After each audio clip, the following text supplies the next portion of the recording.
terms of your profile, there are so many programs within Fulbright. Everybody is eligible to apply. You just have to find the right program for you. You get interviewed. It's a very basic interview.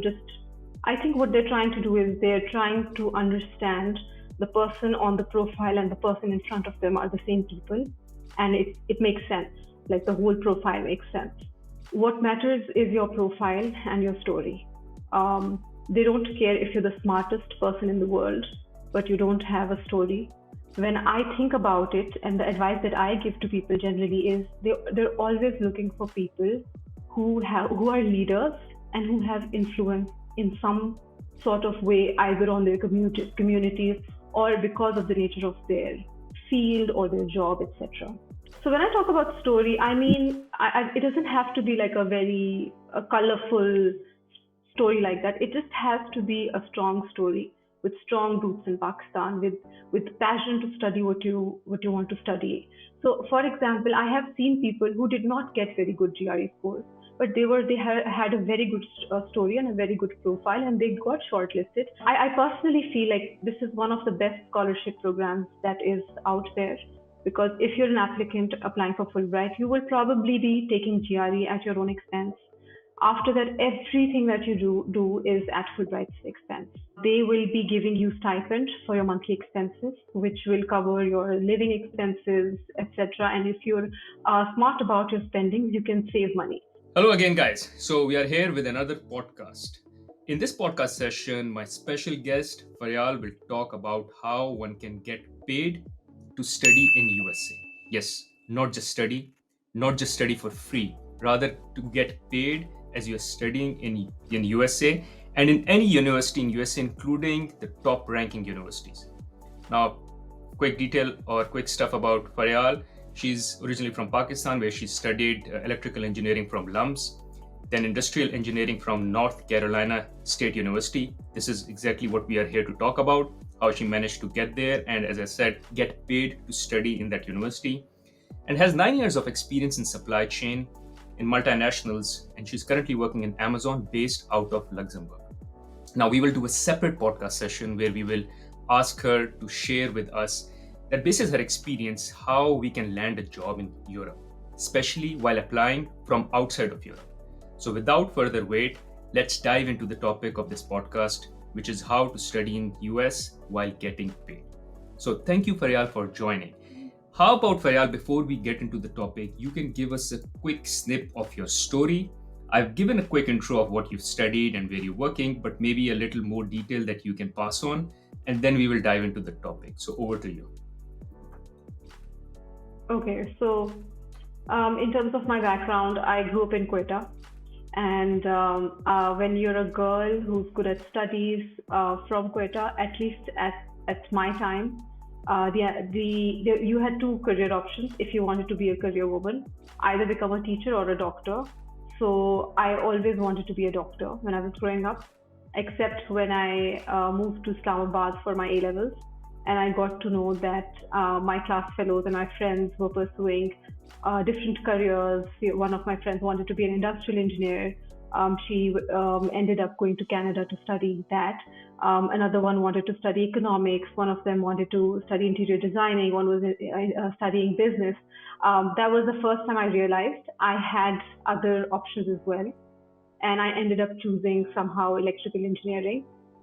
And I wanted to be a scientist. I still remember when I was interviewing for my undergrad university alums in Lahore for the electrical engineering program. I said that once I'm done with this program, I will go to do my PhD in digital signal processing. Like, that's how clear I was about becoming a scientist at that point in time. Except I never liked any of the streams in electrical engineering that much for me to commit to it for a career, for an academic career or otherwise research career associated with it. And digital signal processing was one of my least favorite subjects. So that meant that I had to pivot. And at that point in time, there were a lot of campus recruitment drives going on. So I thought I'll give industry a try. I had already given GRE before in my junior year, in my third year of my program, because I wanted to become a scientist. So I wanted to apply for grad schools and PhD programs. So it was in my final year when I was going through campus recruitment drives, and the Fulbright deadline came along, and I applied for the program. And while I was in my first year of my job at PepsiCo, is when I was going through the Fulbright shortlisting, interviewing, and all of that process. And within a year, once it was finalized, I quit and I moved to US for my master's. Nice, thank you. This is an amazing story, especially for a girl coming from small town. I'm amazed how you switched between medical to engineering. They're kind of, in my worldview, they're like poles apart of careers that you kind of Yeah. go for. So quite a switch from that. So thanks for sharing that story. This is amazing. Now you mentioned Fulbright, and that's why we are here. Can you tell us quickly what is Fulbright? So I'm not, just a disclaimer, I'm not a spokesperson for Fulbright. So whatever I'm saying is based on my experience and my understanding of the program. But for us to understand exactly what Fulbright is, we have to understand why is this program in place? How did it begin, right? So it was started in around the time of Pakistan's creation. So I would say 1946, 1947. And it was started by a senator in the US called J. William Fulbright. And the primary reason around starting this program was cultural exchange. Not many people talk about it in that manner anymore. So because of the geographical isolation of United States, Senator Fulbright felt that it was needed for Americans to visit other countries in the world and people from other countries to come visit United States. So there could be like some sort of cultural exchange that can happen. That was the reason behind the scholarship. And in so yeah, so I don't know if this answers your question or not, but of course, when it comes to cultural exchange, if you link it with education and some sort of degree and all of that, like that makes the program even better. So I think that was his thought process behind it. Now it has turned out to be a very, very big program. There are a lot of different Fulbright programs. I know a friend of mine, she went on Fulbright teachers training program from Pakistan to US to get teaching related training courses. There are undergrad exchange programs where you study abroad for a semester on Fulbright. I know people from Pakistan who have studied abroad on Fulbright's exchange. I know Americans who have studied abroad on Fulbright exchange. In terms of degree programs, master's program is probably the only degree program. In some countries, Fulbright partners with the Higher Education Commission of the country, like they do in Pakistan, where the master's program, a part of the program is funded by the Fulbright program, and the rest of it is by the Pakistani or whatever government is involved. So there are a lot of different programs, but in terms of degree programs, the master's program, and that's probably also one of the most expensive and the most reputable degrees. Yeah. Nice, thank you. And I didn't know about that history, so thanks for sharing that. I learned something new today, and that's why I'm here. By the way, I'm here to learn a lot of new things. So this was one of them. Thank you. So one more question: who is eligible to apply for Fulbright scholarship? Everyone. Is Everyone is eligible apply there is for no age? No, there are no limitations except for some of the limitations are related to your place of birth and your passport, maybe like some restrictions like that. So, for example, if you're applying from Pakistan as a Pakistani, you shouldn't have like a dual nationality. You shouldn't have a spouse who's an American national, etc., etc. So there might be some restrictions along those lines. But if you ignore those in terms of your profile, there are so many programs within Fulbright. Everybody is eligible to apply. You just have to find the right program for you. Oh, nice. Okay. Again, this is something I didn't know. I thought it was always there was some age limitation with regards to you No, applying for or being eligible. no, Thank you. no. Thanks a lot. Okay. In Now, my cohort, just to give you an example, in my cohort, we had somebody who was, I think, 40 plus, maybe even 45 plus, like really old people in our cohort who were going for masters, who were going for PhDs. So as far as eligibility is concerned, I don't, at least in my experience, I haven't seen any limitation. Okay. One question, and I'm not sure if you would have the answer to this, but I'll still ask, which is with regards to how easy is it to get it? And when I say easy, how I measure it is number of applications that get accepted versus the number of applications that are submitted. Is there a ratio which you would have any idea on? And if not, that is fine as well. I can move to the next question. But any No, guess? no. So I think again we have to understand what the Fulbright program is like, and what is their agenda, or how, where are the funds coming from, for us to understand how many applicants actually get it. Firstly, Fulbright is a global program, so there are a lot of, it's very competitive. A lot of applications, a lot of people are applying and stuff. Secondly, it's funded by the U.S. State Department. So the funds that are used for the Fulbright program are basically American taxpayer money. So there are a certain amount of funds every year that will be utilized for the program. Now, how many of those funds go to which country? These are like strategic decisions, which I believe are happening at the State Department level, because they want this program to work for them at the end of the day, right? So they decide which countries they need more cultural exchange versus some other countries. And then based on those fund allocation, a certain amount of those funds will be allocated to Pakistan, for example. And even the funds that are allocated to Pakistan, it's not just a fund for Pakistan. Those funds are then again allocated to some specific fields. So for example, when there is electricity crisis in Pakistan, then a lot of funds go to people who want to study a program related to that crisis. Public policy, development sector, all of those always have high fund allocations. So I wouldn't say it's less competitive, but there are more scholarship opportunities in those areas.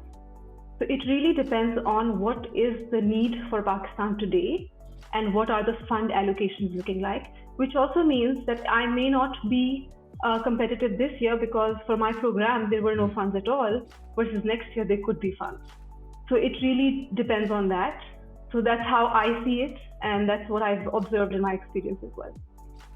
Got it. Brilliant. In the year I applied, I remember there were like more than 11,000. It was either 11,000 or 13,000 applicants, and I think 150 or 200, like around this number of people actually got the scholarship in my cohort.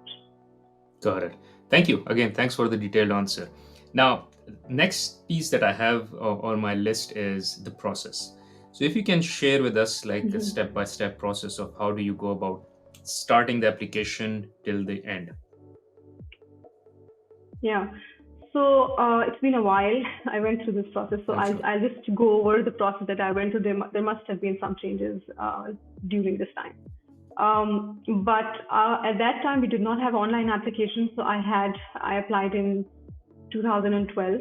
So we had to do like a manual application file or a folder that we had to submit, sent through courier to USEFP, United States Education Foundation, Pakistan. And then you would get a letter if you get shortlisted. I think the deadline is usually somewhere in May every year. I remember this because it was our final semester when I applied. And for the application, it includes everything: your essays, your reference letters, recommendations, all your transcript photocopies, anything that is required as part of your GRE scores, etc. It includes everything. You submit it, and I think I received my letter for that I was shortlisted in September, somewhere around September. And I was probably one of the first people who got that letter. So I think from September, and they keep sending the letters, I would say until another like 2 months or so, the letters keep coming. So yeah, September is when they start shortlisting process. And then once you're shortlisted, you're invited for an interview and you're asked to give TOEFL. So I think they also reimburse you for TOEFL. So you go for the interview. I was in Lahore, and they also reimburse you for any travel-related expenses. So if you're traveling to Islamabad, or if you're coming from anywhere else in Pakistan. They reimburse you for travel-related expenses. You go in for the interview. You get interviewed. It's a very basic interview. I think what they're trying to do is they're trying to understand the person on the profile and the person in front of them are the same people, and it makes sense. Like the whole profile makes sense because it was a very regular questions, like a normal conversation, no specific questions related to excuse me, like my profile or my experience like that, but just general questions. And then after the interview, I think the interview happened somewhere in October. Again, I was one of the first people who were interviewed in my cohort. And then the interview process also lasts a few months. And then you get the final letter that you're either a principal candidate or you're a shortlisted candidate, that if some principal candidates drop out, you're in the wait list. You'll get it if some principal candidates drop out, which happens every year. So I got a letter, I think, I don't remember when that letter was, but I got a letter that I was a principal candidate. Again, one of the first batch of people who got that letter.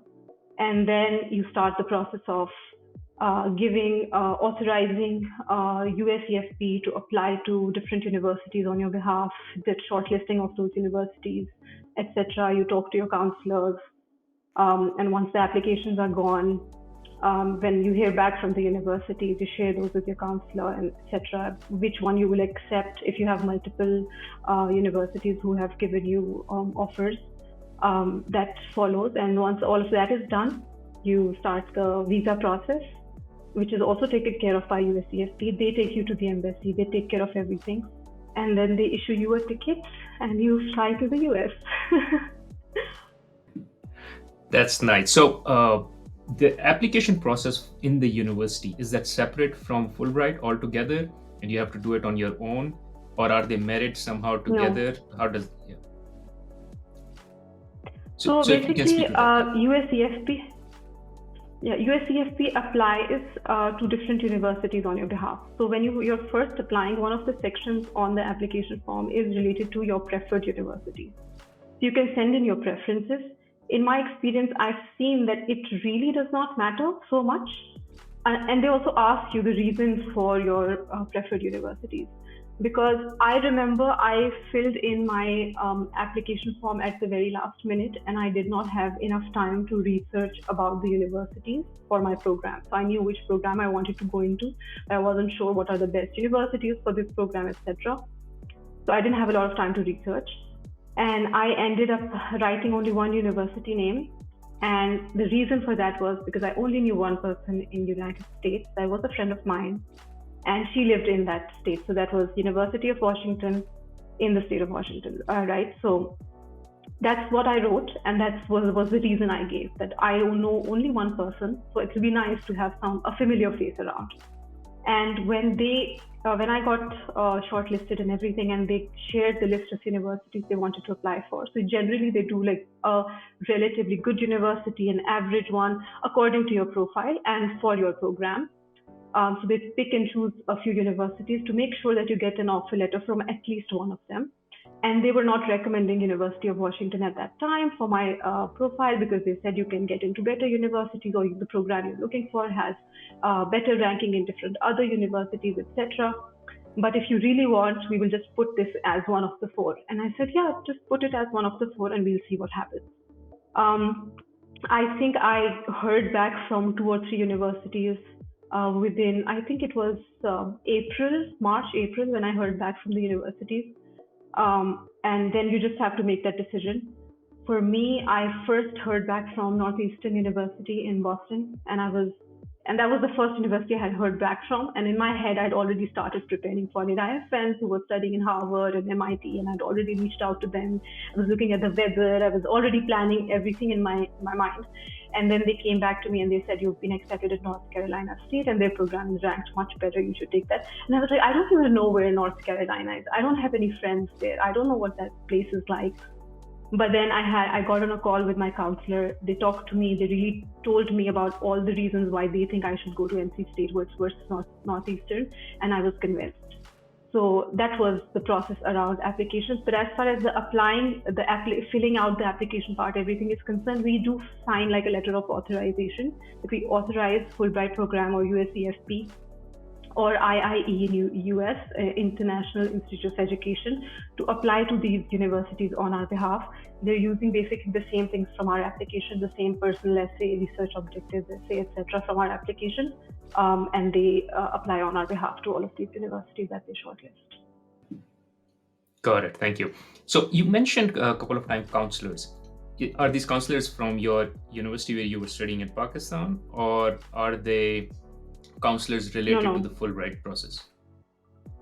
they're related to the Fulbright program. So the IIE, the Institute of International Education, they have a counselor dedicated to a number of students. So I remember my counselor was Brian Diffley, for example, and you are constantly in touch with them throughout your program. Any matters related to, documentation, holidays, you have to go back to Pakistan, travel, I-20, anything like that, you get in touch with them, your program, anything related to that, you get in touch with them. So there's one dedicated counselor for you who's there to solve all your problems. We had to file for taxes, internships, like all sorts of questions that come to you, they basically help you. And I remember he also visited us in NC State when we were there. So and you meet them quite a few times. You meet them in different conferences that Fulbright organizes. So it's always nice to have those counselors, and they're really approachable and they really help out a lot. That's nice. That's really nice. Wow, this is kind of a wholesome program here. So the next question I have is: let's say I'm someone who is living in Pakistan, is a Pakistani, and is looking to apply for Fulbright. And you've shared with me the process, the step-by-step process already. Now I want to know, what are the special, any hacks, tips, tricks, watch outs, anything I need to be careful about when filling my application, which will increase the chances of it getting picked or selected. So anything that you can share on those lines would be helpful. Yeah, so whenever I'm advising people who reach out to me for Fulbright application related questions, my advice is always that what matters is your profile and your story. They don't care if you're the smartest person in the world, but you don't have a story. Because you're going to go there for 2 years or whatever number of years your program is for, and then you're going to come back to your home country. They're not going to keep you there. You're not an asset in the United States for them. You are going there for cultural exchange. You have to be a very good candidate who comes there for studies and who educates people in United States about their own country. And then when they return to their home country, they become an ambassador for United States. So for me, when I think about it, and the advice that I give to people generally is they're always looking for people who are leaders and who have influence in some sort of way, either on their communities or because of the nature of their field or their job, etc. So you will see a lot of people who want to go in academia or teaching related professions. I see them getting Fulbright. I wouldn't say easily because it's very competitive, but I see them getting, their chances of getting a Fulbright scholarship is relatively higher because they come back and they have their entire student body under their influence, right? People who are from those communities where they do have a lot of influence. Like for me, like the first person from my entire family to go study abroad, I knew when I go there, I am going to be setting up an example. So people like me who have these kind of influences and who have leadership qualities, that together with the influence, those leadership qualities will make a difference. I think that's the biggest thing that they're looking for. And of course, that goes hand in hand with the program you're applying for, whether funds are available for that program or not, and how good your profile is in terms of your GPA, recommendations, GRE scores, etc., to be a good candidate to actually get an offer from that university. Because while Fulbright is applying to that university on your behalf, that university will shortlist you on merit. So all of these things go hand in hand. So you have to be a good candidate for Fulbright, you have to be a good candidate for the program you're applying for, you have to be a good candidate for the university your application ends up in eventually. Correctly. And you mentioned story, and when you say story, it's more about the what and why you want to do with Fulbright. So your purpose with it Yeah, and all, and you yeah, capture it as and part of. when I talk about yeah, so when I talk about story, I mean it doesn't have to be like a very colorful story like that. It just has to be a strong story with strong roots in Pakistan, with passion to study what you want to study, and with that that desire or that fire in you to come back and make that change in Pakistan in whatever small capacity that you can. I think all of these things play hand in hand, and it's very easy to see it on a profile. So, for example, I have seen people who did not get very good GRE scores, but they had a very good story and a very good profile, and they got shortlisted. And Fulbright asked them to pay for to appear for GRE again, and Fulbright reimbursed that cost because they thought that the applicant had a potential and their GRE score was not reflective of that. So they wanted the applicant to reapply for GRE. So I've seen those kind of examples. I have seen people with perfect GRE scores not getting shortlisted for Fulbright. I have seen people, the smartest of people getting it, the smartest of people not getting it. So if you just say that it's your score or your CGPA or one thing, I don't think that will be the answer. It's your overall profile from start to end, what kind of person you are, what you want to do in life, where do you see yourself in the short term and in the long term. Everything combined is what makes you that ideal candidate. Cool. And talking about the story, I assume you reflect it as part of your essays or as part of your application, you Yeah, write it down because you said interview is kind of a reassessment of yeah. whatever you've submitted. So thank you for that. And would you have, if possible, a template or a sample story or a template of it? At what would be a good story if you were a Fulbright uh, assessor? So someone who's assessing for Fulbright application, what is the kind of story, a template story that you would go like, okay, this has some ground, this is something which is interesting, and I would like to move forward. Yeah, so I think again, it comes down to the same things that I mentioned. How passionate you are about the program that you're applying for, and a lot of things, it's not just the essay. A lot of things in your profile also kind of reflect whether what you've written in the essay is related to what you've written elsewhere or is it contradictory. So like these kind of things stand out when you're evaluating your the applicants, and then all of these things, how passionate about the program that you're applying for you are, and how passionate you are about coming back to Pakistan or the home country, and what are your plans after getting this degree in this program, this master's degree or PhD or whatever that you've applied for. What are your plans, and how will it change the impact that you create when you come back? Why is it so important for you to get Fulbright? How will your life change when you get Fulbright? And what is the benefit that Fulbright gets out of it? I think these two things go hand in hand. So for me, again, like it depends on what kind of leadership skills you have, what kind of influence you will have when you come back. Just like I said, if you're going in a profession like teaching, a profession like policy, and you have a strong story about what you will do when you come back, what are your plans, how passionate about those plans you are, and these are not just textbook examples and all of those things. So just to give you an example, we have two essays that we write for Fulbright application, right? So one is the research objectives or study objectives that is related to your degree that you're applying for. That I think goes directly into your college application as well.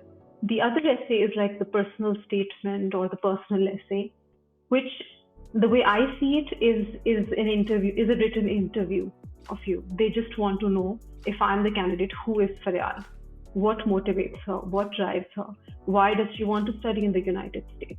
Why does she want to study on Fulbright scholarship? Why is she applying for industrial engineering, etc., etc.? And then when she comes back, what is the impact she will create in Pakistan? And why her? Why is she the right candidate to create that kind of impact? Like all of those things. So that goes in the personal statement. So I think that for me is like, that's how I used to see that. That's your interview. That's where your story needs to be there. But I've also seen over the years people kind of abuse it. So that's also something that is very evident if you're an assessor and if you're assessing the applications.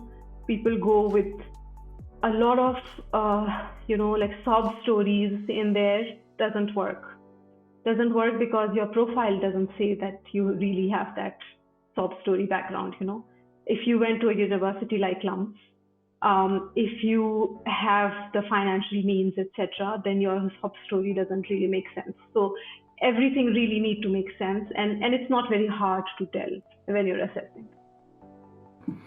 Got it. Brilliant. Thank you. So I'm reaching towards the end of the podcast, and I would like to touch upon your experience. I don't have a specific question, except that do want you to talk about the thing that I kind of mentioned in the beginning, which is you kind of also get paid to study.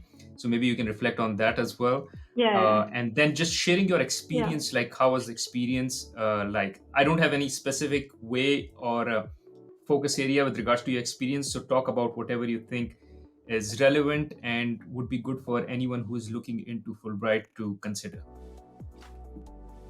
Yeah.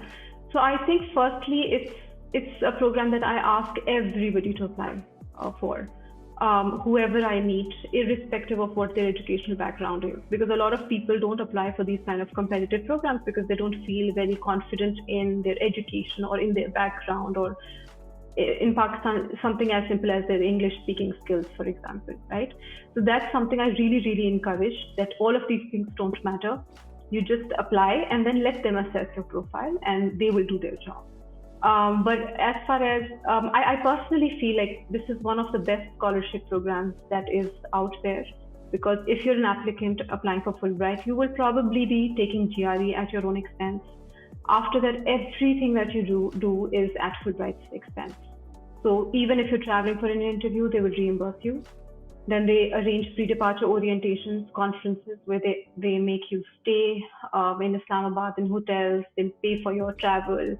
You attend all these conferences. They really prepare you to go study in United States, and the kind of guidance they give you, because they are taking people from all over Pakistan, from all types of backgrounds, people who have never stepped a foot outside of the country before, and people who may never have met people who have stepped a foot outside of the country, right? So they give you advice from the very basic level.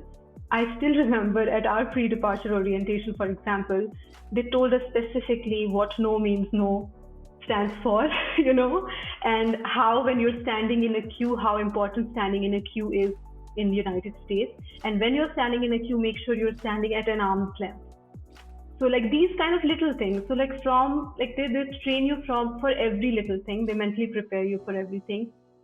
And then they book your tickets, they take care of your visa process, everything.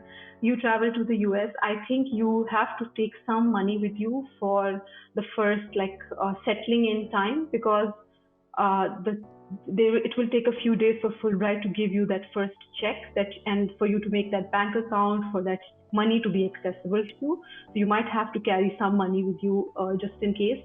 But that money also is going to just, at the end of the day, you'll probably be bringing it back with you because you don't really need it. They will be giving you stipend for your monthly expenses, which will cover your living expenses, etc. And if you're smart about your spending, you can save money. And what Fulbrighters are generally known for is that they save money and then they travel a lot, because they're for 2 years in the US on average. They try to make the most of their time. They usually form these different groups and they travel all over, and there's a competition about how many states each person has touched during those 2 years. So we travel a lot, and there are people who don't travel a lot. I know people who actually saved money and came back with dollars that they could use when they came back home. So it's a very good program. Now, the type of stipend they give you depends on which state you're living in, what the cost of living is like. At least in my time, it was very good. It could be like if you stay at an expensive housing, you're eating expensive food every day, etc. You could think it's not enough. But as a student, there are always ways around how you can manage that. Like I was living at an off-campus housing. I used to cook my own food most of the time. I could save a lot of money, and I would use that in traveling and shopping and all sorts of things. Other than that, we also have different conferences they organize for you. every year there is a conference, and then before you're headed back to Pakistan, they organize a conference which is re-entry conference or something like to help you be mentally prepared for the reverse cultural shock that will happen. And I think almost every re-entry conference is something everyone's joking about. Like, oh, what does that mean? We've spent all our lives in our country. What does that? What does this even mean?